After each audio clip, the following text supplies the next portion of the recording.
Okay, so it's time for our next lesson on Menger's theorem. Now, of course, we really like these theorems in graph theory, like Tutt's theorem about perfect matchings. Either we get this wonderful thing that we want, a perfect matching, or there's some structural reason in the graph making it apparent that no perfect matching can exist, right? So either we get a thing that we like, or there's a structural reason that obviously prohibits the existence of this thing we're looking for. And so I've alluded that there are some nice theorems of that sort in the land of connectivity. And right now we're really going to prove one of the big ones. This comes in several different flavors. And I'm just going to, maybe for simplicity, I'll introduce just a kind of very concrete special case.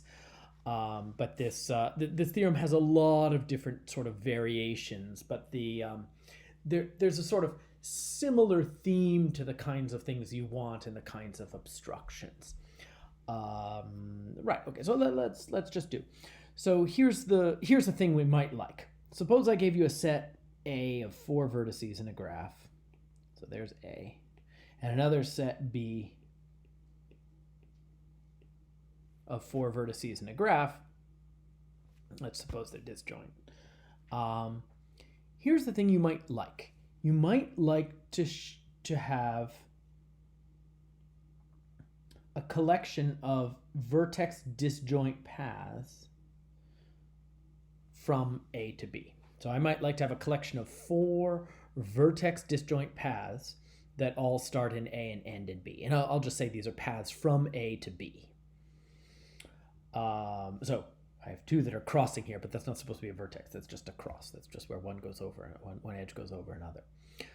So that's certainly a nice thing. I mean, we're operating in graphs. We want to construct substructures and things. This is a nice thing. Here are 4 vertices, here are 4 vertices. When you have 4 paths that are totally vertex disjoint that start over here and end over here. Well, what would be an obvious obstruction? What would get in the way of us having such paths? Well, here's something that would be a trouble. Suppose I told you that there was, say, a 3 separation of the graph, so that A was over here and B was over here. Right? So again, I'm giving you a 3 separation. So I mean, I'm giving you basically 2 bags of graph. There's a bag on the left and a bag on the right. And I'm going to tell you that all the vertices in A are on the left, all the vertices in B are on the right. But they share only 3 vertices in common. Well, in that case, if you're hoping to make a path that goes from A to B, every such path is going to have to use one of those vertices that's in common to the 2 sides of your separation. Right? So if I have only a separation of order 3 here, there are only 3 vertices that are in the graph on the left and the graph on the right, then I'm not going to be able to get 4 vertex disjoint paths going from right to left. And in fact, this is the whole story. And this is Menger's famous theorem.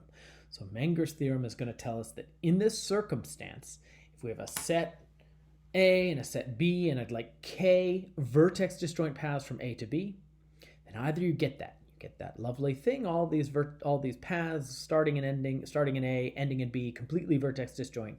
Either you get that, or there's a very good reason why not. Namely, there's a separation of order less than K, and with that's separating A and B, so that A is a subset of the vertex set of the left-hand graph, and a B is a subset of the vertex set of the right-hand graph. So let me write this theorem out.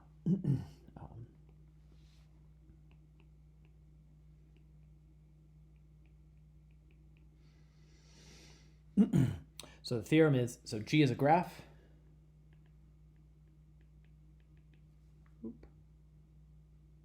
G is a graph. A and B are subsets of vertices. K is a positive integer, or sorry, non-negative integer. And then one of the following holds. Exactly one of the following holds. Maybe I should say exactly.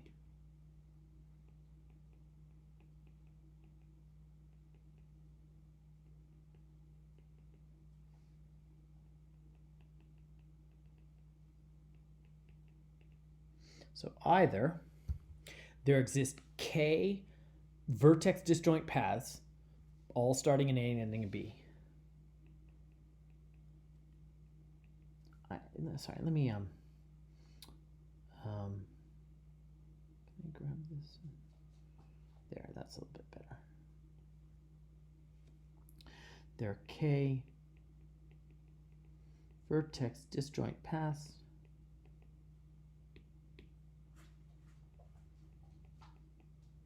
from A to B. I'm being a little casual in this writing, but hopefully you know what I mean. So there are going to be k paths in the graph. They're pairwise vertex disjoint, so no vertexes in two of them, and each of the paths starts in A and ends in B. Or two, there is a separation. Whoa. Let's say G1, G2 of order less than k, so that A is a subset of the vertex set of the left-hand graph and B is a subset of the vertex set of the right-hand graph. So such that A is a subset of the vertex set of G1 and B is a subset of the vertex set of G2. Right? So again, so in this special case, I'm giving you two sets of 4 vertices A and B, and I'd like 4 vertex disjoint paths going from A to B. Either you get it, or there's some very good reason why not, namely there's a separation of order less than 4. I've drawn one of order 3 here, so that A is a subset of the vertices in the left-hand graph, and the B is a subset of the vertices in the right-hand graph. And of course, again, if you are presented with such a separation, you cannot possibly have 4 vertex disjoint paths all starting in A and ending in B, for the simple reason that every path that starts in A and ends in B is going to have to contain at least one vertex from the one shared vertex, one vertex that's common to the left and right hand graphs. And if you only have 3 such vertices, you aren't going to be able to find 4 vertex disjoint paths. Let's discuss some of the technicalities of this. This theorem, it's very, like, the statement is very simple and very clean, but there are a lot of sort of funny cases here and there. It's worth taking a few minutes to sort of think through how some of this goes. But maybe even before I say this, I would like to emphasize there may be a couple variants of what you could hope for if you're looking for paths from A to B. Let me switch this up a little bit. Here's another thing you might ask for. I might say, here's my vertices A. There's A1, and A2, and A3, and over here is B, and B is going to consist of B1, B2, B3. Maybe what you'd like to find is a path from A1 to B1, a path from A2 to B2, and a path from A3 to B3. Well, that might be a sensible thing to ask for, but that is not what Menger's theorem is talking about. Menger's theorem gives you no control over where these paths start and stop. You don't get to link them up in the way that you want, right? Either there exists some set of k paths starting in A and ending in B, or there's a separation of order less than k that separates them. That's the theorem, right? And this is just every time, if you whatever k you want to do, whatever set A, whatever set B, either you get k vertex disjoint paths from A to B, or there's a separation of order less than k separating A and B. Where by separating A and B, what I mean is this property over here. Now, again, Menger's theorem does not allow you to specify where those paths go, so you don't get to pick that. That's just not what we're talking about here. And that's a far more complicated issue. let's say some more things.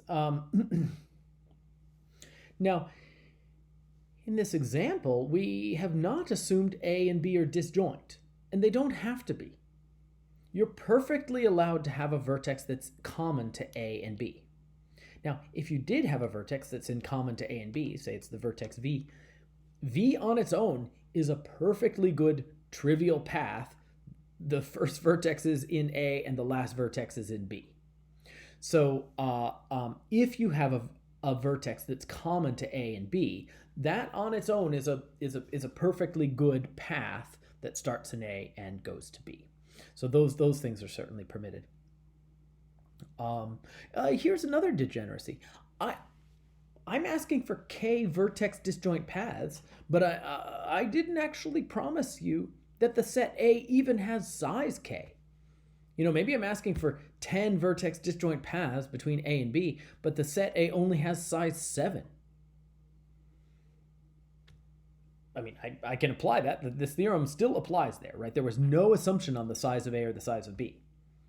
So if A has size 7, you're certainly not going to be able to find 10 vertex disjoint paths that go from A to B. So you'd better have the latter outcome here. There better be a separation of order less than 10 with A on the left and B on the right. And in this case, you can do it. What do? Say, so what am I doing here? I'm saying, let's just consider the case where the size of A is 7 and K equals 10. Well, I can make a perfectly good separation of order 7 where the left-hand graph, H1, is just those vertices in A and no edges, right? So you could take H1 to be, we're going to take H1 to have no edges. The vertex set of H1 is A, and B will just be the whole graph G. Or sorry, what? No, whoa. Sorry, what do I? Sorry, H2 will just be the whole graph G. Oh, I realized I was using G's instead of H's. Sorry.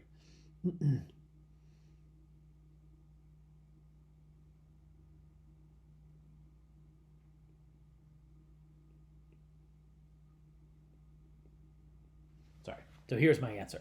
So suppose we went to apply this in the special case when A has 7 vertices and K was equal to 10. So obviously you cannot find a solution there. You can't find 10 vertex disjoint paths starting in A and ending in B if A only has 7 vertices. But that is also handled by this second outcome.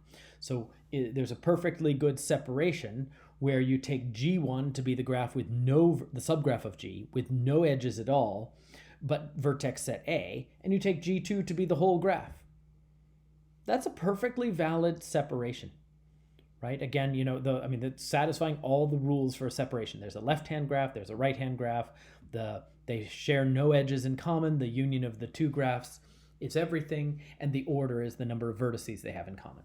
So in this case, that's a perfectly valid outcome. You just say, well, we'll take G1 to be the edgeless graph with just vertex set A, and we'll take G2 to be the whole graph. Then again, I have that's giving me the second outcome. I found a separation of order less than 10. A is a subset of the vertices on the left. B is a subset of the vertex set of the graph on the right, and that's our obstruction. So there are some kind of funny cases here. This theorem, as written, it's like the statement here is just very, very clean, but it kind of cleverly accounts for a lot of these degeneracies, and yeah, okay. Maybe let me get going with the proof.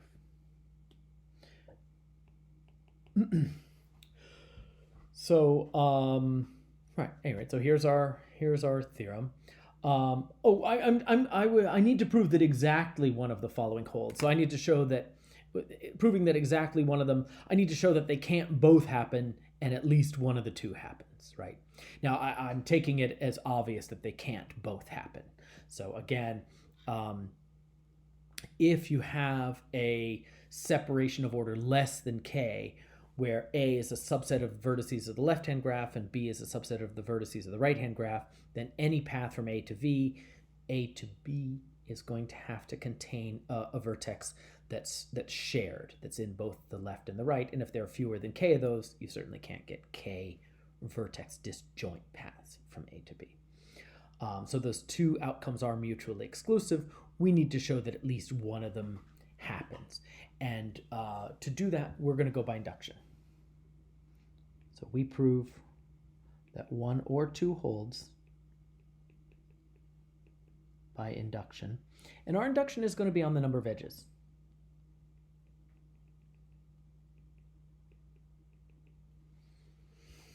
Okay, so let's do our base case.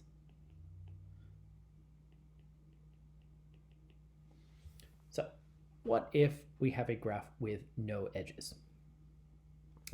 There's still something to do here, right? Again, A and B are allowed to intersect, and I mean, the graph is obviously very boring, right? The graph is just a bunch of isolated vertices. Some of them are in A and some of them are in B, but some might be in A and B, right? But that's all there is to know about this picture, right? So, I mean, if I'm going to draw a picture here, there's A and there's B, and there may be some vertices here and some vertices here and some vertices here, and there may be some vertices here. But that's all there is to say about the story. There are no edges in the graph. Now, but there are actually two different cases here, right? Those vertices that are in common in both A and B, well, those vertices give rise to trivial paths that start in A and end in B, right? So if the size of A intersect B is at least k, if there are at least k vertices in common in A and B, then each of those k vertices gives us a trivial path that starts in A and ends in B, and we've got k of them, so we have the first outcome. So if A intersect B is at least k, then outcome 1 holds using only trivial paths.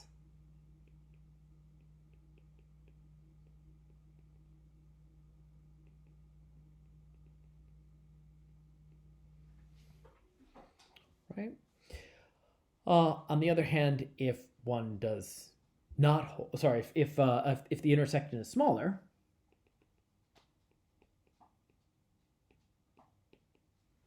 then I have a graph with no edges. We're not finding long paths here. If A intersect B is smaller than k, if the size of that set is less than k, then then you don't have enough of these trivial paths, and you don't have any other kind, so we'd better have the second outcome. But the second outcome is easy. We'll, again, H1 and H2, or sorry, G1 and G2. Switch from saying H's to G's. If the size of A intersect B is smaller than k, then again, our graphs G1 and G2, our separation, well, G1 and G2 are going to be edgeless graphs because my whole graph G has no edges. What can I do? I can take G1, so I'm going to take G1, G2 are edgeless. I can take the vertex set of G1 to be A, and the vertex set of G2 to be everything, well, let me write it like this. So I need everything in B, and I need all those vertices that are, all the rest of the vertices that are not in A. So let's say V without A, right? So let me draw this in my picture. So in this case, I'm taking, this is going to be my graph G1, and this is going to be my graph G2, right? So now those are two subgraphs. The union of those two subgraphs is the whole graph. So we've got, we contain all the vertices. There are no edges, so there's nothing to even check there. By construction, A is going to be a subset. I sort of wish I'd done this in different color. Let me back up and do that.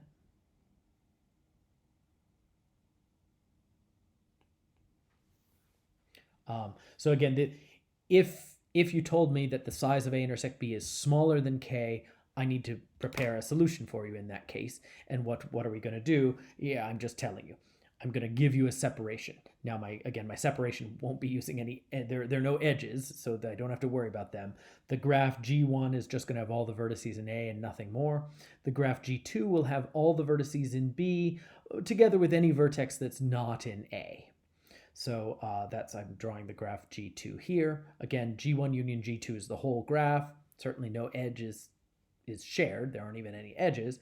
But now the number of vertices that are shared between G1 and G2 is going to be that's just A intersect B. That's the size of A intersect B. So there are fewer than K common vertices here. And A is on the left and B is on the right. So there we are. So, so there was a little bit to do here, right? The base case of graphs with no edges, well, they're not really complicated graphs, but there's still something we have to check, and both outcomes are actually possible here. So again, this theorem is kind of very nicely incorporating a number of the potential kind of degeneracies here, and one of them is trivial paths. But anyway, things get handled very nicely. So okay, so that was the base case. Now we're ready for the inductive step. This inductive step is quick and clean. I love this proof, but I also but it's so powerful it kind of goes by so quickly. It's sometimes easy to underestimate it as a result.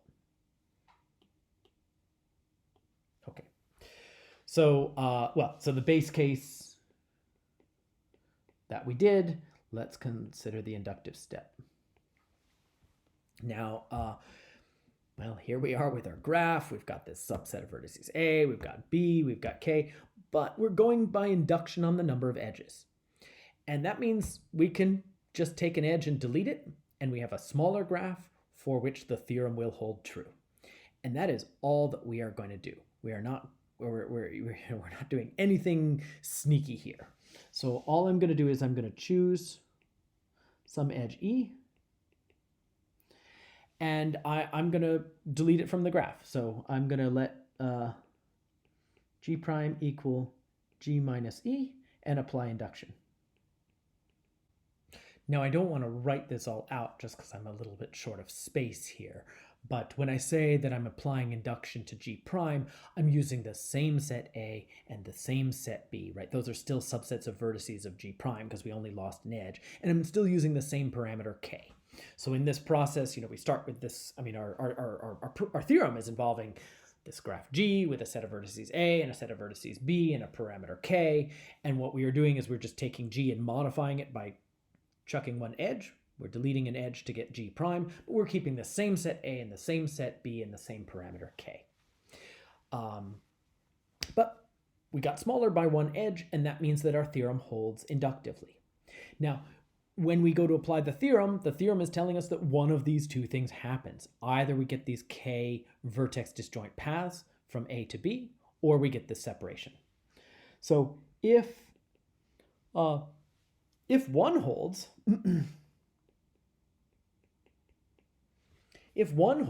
then in the graph G prime, in G delete E, we've found K vertex disjoint paths that go from A to B. Great. Those exist in the original graph G. That means we're done, right? Again, we made our graph smaller by one edge. That means our theorem applies here. We are either getting K vertex disjoint paths from A to B, or we're getting this separation of order less than K that separates A and B. If that first thing happens, those existed in the original graph, and we can just take them. So if, when we go to apply induction, we found a, if when we go to apply induction, we found a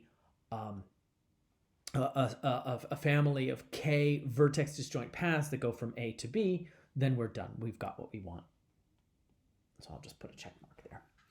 So what must happen is, not that, right? So that means that we get a separation of G prime, of G delete E, of order less than K, with A on the left and B on the right. So we get, okay, so so we may assume, so we have a separation G1, G2 of G prime with A on the left, B on the right, and order less than K. And let me go ahead and draw this.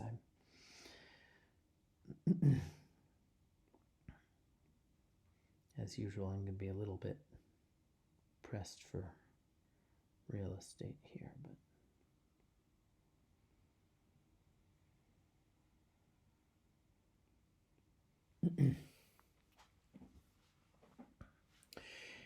now here's what we're going to do.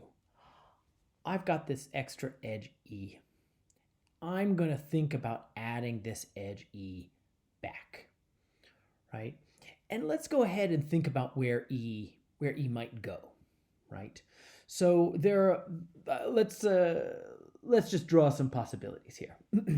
Now, it's possible that E has both ends in G1, right? Suppose E has both ends in G1. Maybe E looks like this.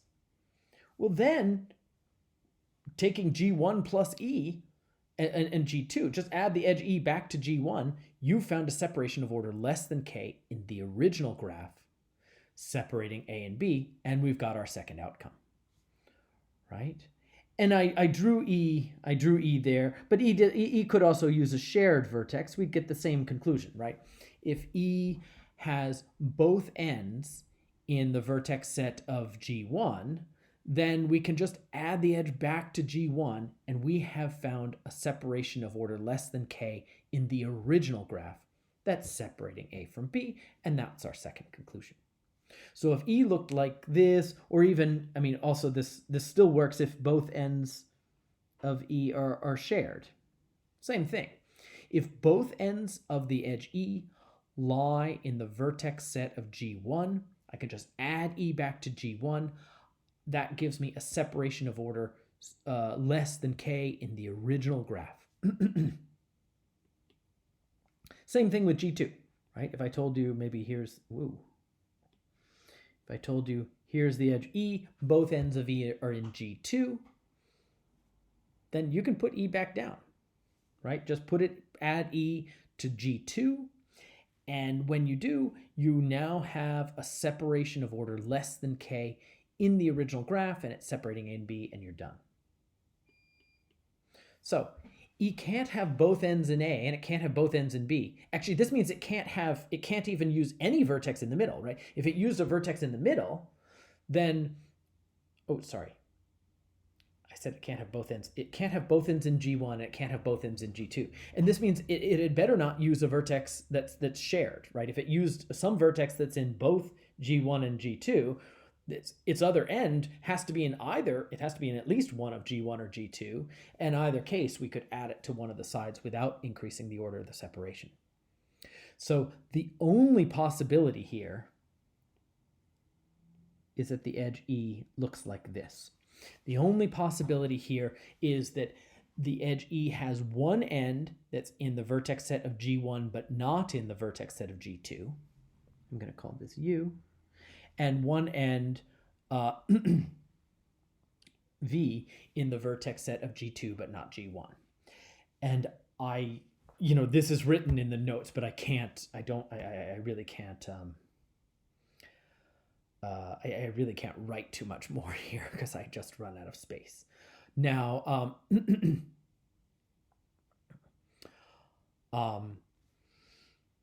again, we can still think about, I can still think about G1 plus E and G2. That's still a perfectly valid separation in the original graph, right? This is a separation. A is on the left and B is on the right, right? A is still a subset of vertices of G1, of the left-hand graph, and B is a subset of the right.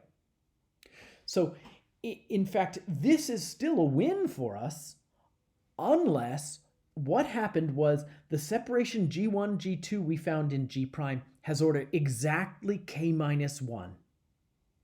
Right, so that was a separation of order K minus 1 that we found before. And when you add the edge E back, well, now it's gone from a separation of order. You see that when I add the edge E back here, this separation that I'm drawing, that I'm indicating here, G1 plus E, G2, it's a separation of one larger order than that we found between G1 and G2 when we applied induction, right? So when I take this separation, this will now have these three vertices that were common to G1 and G2 plus the vertex V. So that's going to have a fourth vertex in common. So so what must be happening here is that let me just write something very compact here. So either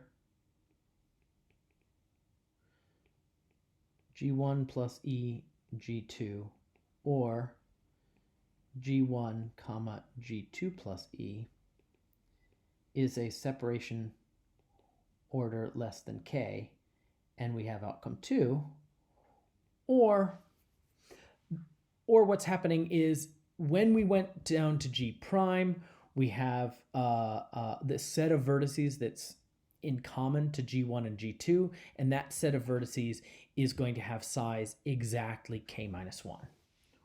Or, and I give that a name in the proof, and I'm going to do that again here. I'm just trying to figure out how to do it, or how to indicate. I'm going to declare W to be this set of vertices in common. So W is the vertex set of G1 intersect vertex set of G2. So, so what's happening in our argument is, well, we have the separation G1 opposite G2. I can consider adding the edge E back to G1 or adding the edge back to G2.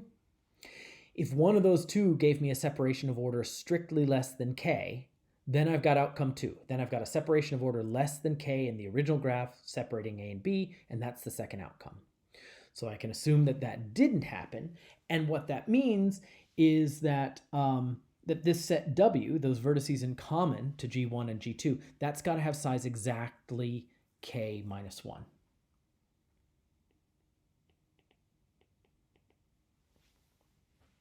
Right. Now, now this looks like bad news. So this sort of means, well, we're in this kind of tight case, right? So what are we going to do now? Now we've got to this case where, well, okay, I've found this kind of tight thing here, right? We've got the obstruction for our K paths from A to B was a separation of order less than K. What have we found? Well, we've more or less found a separation of order K. So how? Well, that's not an obstruction, right? Well, so what are we going to do? Well, here's the thing. Suppose your graph was going to have these K vertex disjoint paths that start in A and end at B. We know a lot about what those have to do relative to our picture, right? Let me draw. So, or let me just draw, let's say A is over here and B is over here.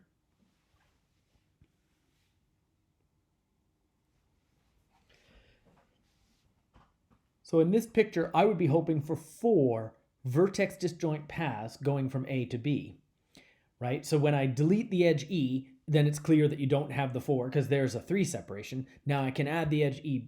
I can add the edge E back, and well, this is no longer an obstruction. You no longer have a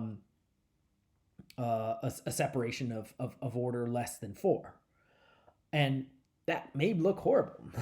So okay, so we don't have the obstruction yet, but we have a lot of information. We have a lot of structural information, and we know what these paths are going to have to do, right? If you wanted, in my little picture here, to find 4 vertex disjoint paths that start in A and end at B, what are they going to have to do? Well, these vertices of W are very precious, right? You're going to have one go down here, and one go here, and one go here, and you're going to have one that goes through this edge E. That's your only hope. That's the only way you're going to come up with 4 vertex disjoint paths that go from A to B. And we can take advantage of that. Let me show you how. Oh.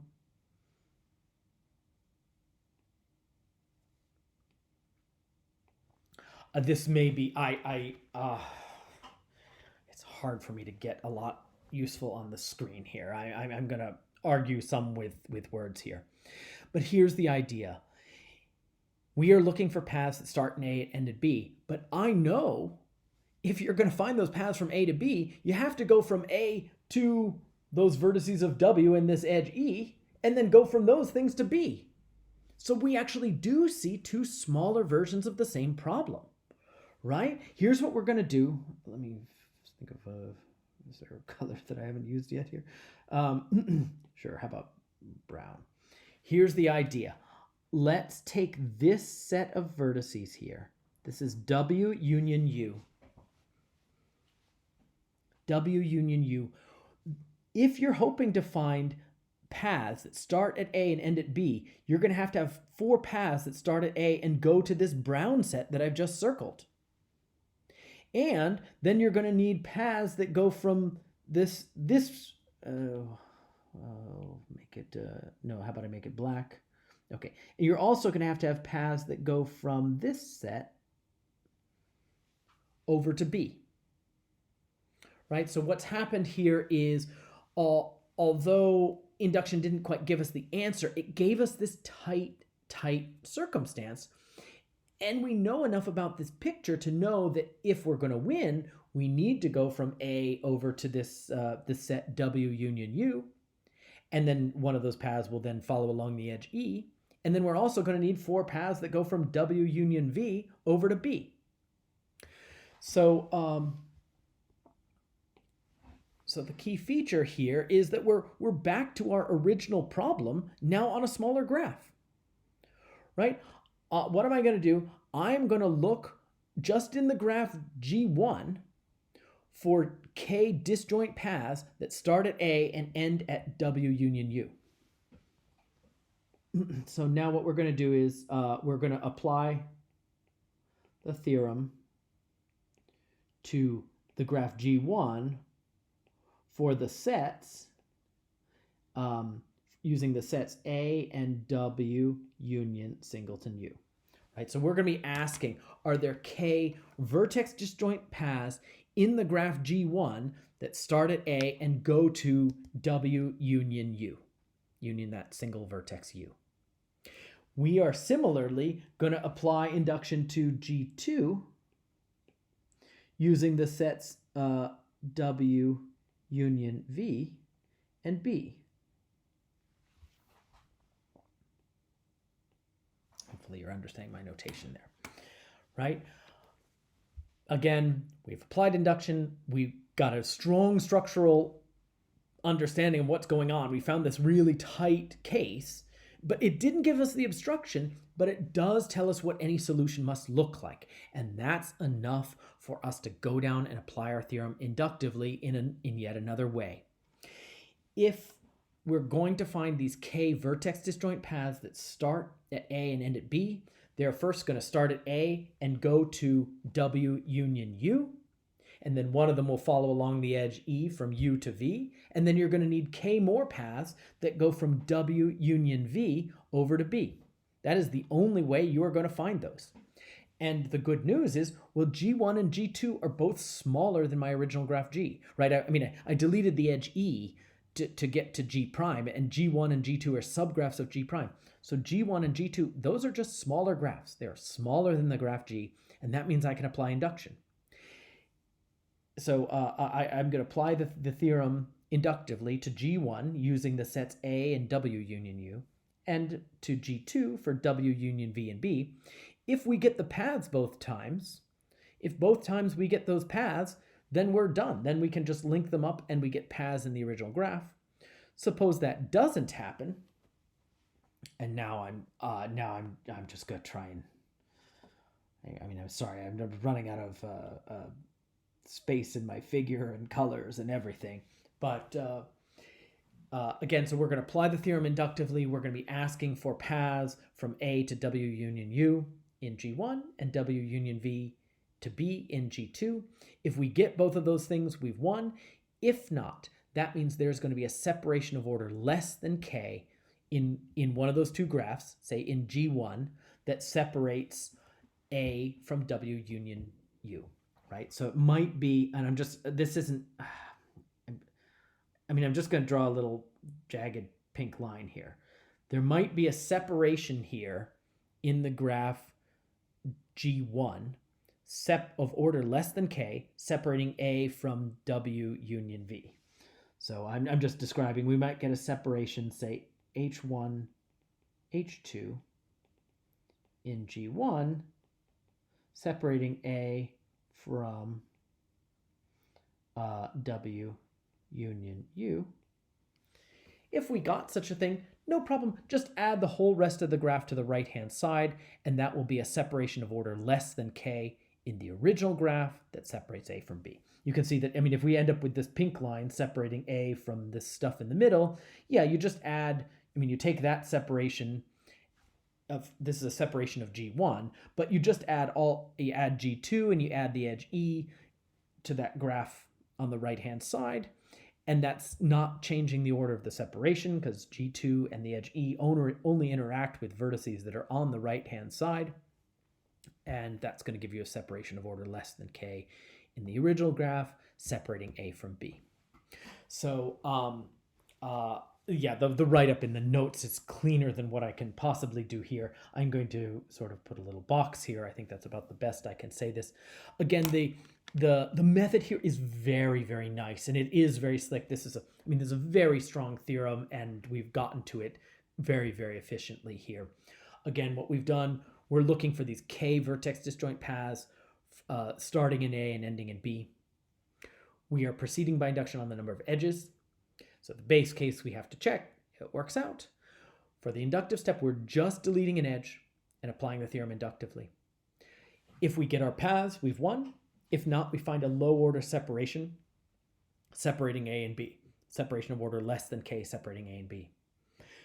Now, we can take that small separation and try and add the edge E back on the left-hand side or on the right-hand side. If one of those two is a separation of order less than K in the original graph, then it will separate A and B, and we're done. The only other possibility is that we found this super tight case. What we found is two subgraphs G1 and G2 that are overlapping in exactly K-1 vertices, and our extra edge E goes from the proper left to the proper right. And that is not a win. We did not find a win, but we found something tight. And that prepares us to use induction. So if we get that tight case, then we know, well, we haven't found obstruction, but we know there's only one way of winning. The only way of finding the paths from A to B in that case is you have to go from A to our W union singleton U, and then you have to go from W union singleton V over to B. That gives us two subproblems of exactly the same form as our original, but they're on smaller graphs. So we can apply our theorem inductively. If we get the paths both times, we win. If not, we get a low order separation, and that extends to a low order separation in the original graph, separating A from B. Okay, so this is Menger's grand theorem. I will come back and say this statement again. The proof here, I think, it's really very, very pretty. It's worth giving this the statement and the proof a little bit of thought, but I'll end this lesson here.